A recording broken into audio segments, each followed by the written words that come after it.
Fasting has been a popular weight loss strategy for centuries, but is it really effective? With so many different diets and weight loss programs available, it can be difficult to determine which one is right for you.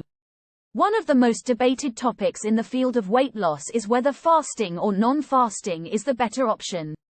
Fasting involves restricting food intake for extended periods, while non-fasting diets allow for regular meals and snacks throughout the day. On one hand, fasting has been shown to promote weight loss by forcing the body to burn stored fat for energy. Additionally, intermittent fasting has been linked to improved insulin sensitivity and reduced inflammation, which can lower the risk of chronic diseases. However, fasting can also lead to feelings of hunger and weakness, making it difficult for some people to stick to the diet long term. On the other hand, non-fasting diets provide more flexibility and may be easier to sustain over time. Eating smaller, more frequent meals can also help keep hunger at bay and prevent overeating. Additionally, non-fasting diets typically allow for a wider variety of foods, which can make meal planning less restrictive and more enjoyable. However, it's important to note that non-fasting diets may require more planning and effort to ensure that calorie intake remains balanced and within a healthy range. Ultimately, the decision to fast or not to fast for weight loss should be based on individual preferences, lifestyle, and health considerations. Consulting with a healthcare professional or registered dietitian can provide helpful guidance in determining the most effective approach for achieving weight loss goals. Fasting. Big results, big hunger. It's no secret that fasting has become a popular trend in the world of weight loss. But what exactly are the benefits and drawbacks of fasting versus non-fasting? When it comes to cardiovascular disease, studies have shown that fasting can have positive effects on fasting lipid levels.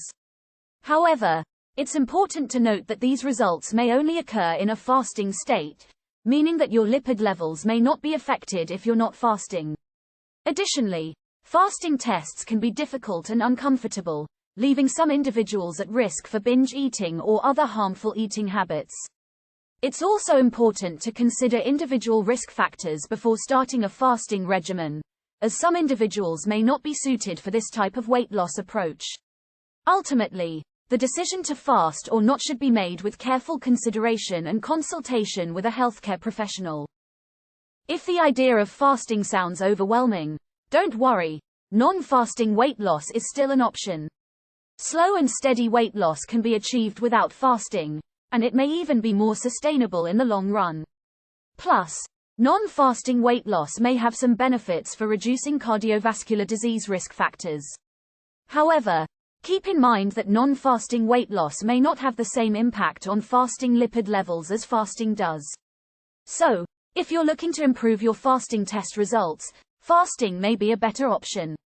Overall, it's important to consider your personal goals and health factors when deciding between fasting and non-fasting weight loss methods. Alright, let's talk about fasting for a bit.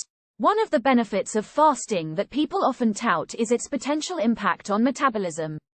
When you're in a fasting state, your body starts to tap into its energy reserves, i.e. fat stores, for fuel, which can help boost your metabolism. However, it's important to note that the research on this is somewhat mixed.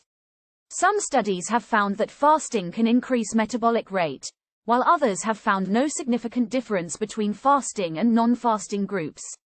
Additionally, fasting may affect cardiovascular disease risk factors like fasting lipid levels, although more research is needed to fully understand this relationship. Ultimately, if you're considering trying a fasting test for weight loss, it's important to talk to your doctor first and make sure it's safe for you to do so based on your individual health and risk factors. So, you're interested in losing weight? Good news, friend. There are two main ways to go about it: fasting and non-fasting.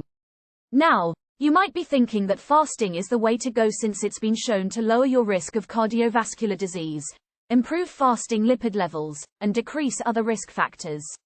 However, there's a catch. Fasting means not eating for extended periods of time, which can be pretty tough to stick to. On the other hand, non-fasting for weight loss is, well, just eating in a way that's healthy and sustainable in the long run. It might not have the same dramatic effects as fasting, but it's way easier to sustain. Plus, fasting tests are only valid in a fasting state, which is not how most of us go about our daily lives. So, if you're looking for a weight loss plan that's realistic and won't leave you hangry all the time, non-fasting might be the way to go. Now let's talk about one of the more controversial methods of weight loss, fasting. While fasting can be an effective way to lose weight, it's not for everyone. If you're considering fasting, it's important that you consult a professional first.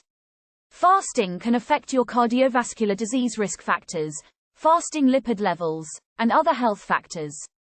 It's also important to note that fasting tests should be done in a controlled environment, and not just by skipping meals randomly. While fasting may sound like a quick solution to weight loss, it's important to weigh the potential risks and drawbacks, and to consult with a professional before starting any fasting regimen. So, the debate on whether to fast or not to fast for weight loss continues. It's clear that fasting can lead to faster weight loss results, but it's not necessarily the best option for everyone. Non-fasting methods may be more sustainable in the long run and offer a better chance of keeping the weight off. It all comes down to personal preference and what works best for your lifestyle. Ultimately, the key to success is finding a healthy and balanced approach to eating that you can stick to over time.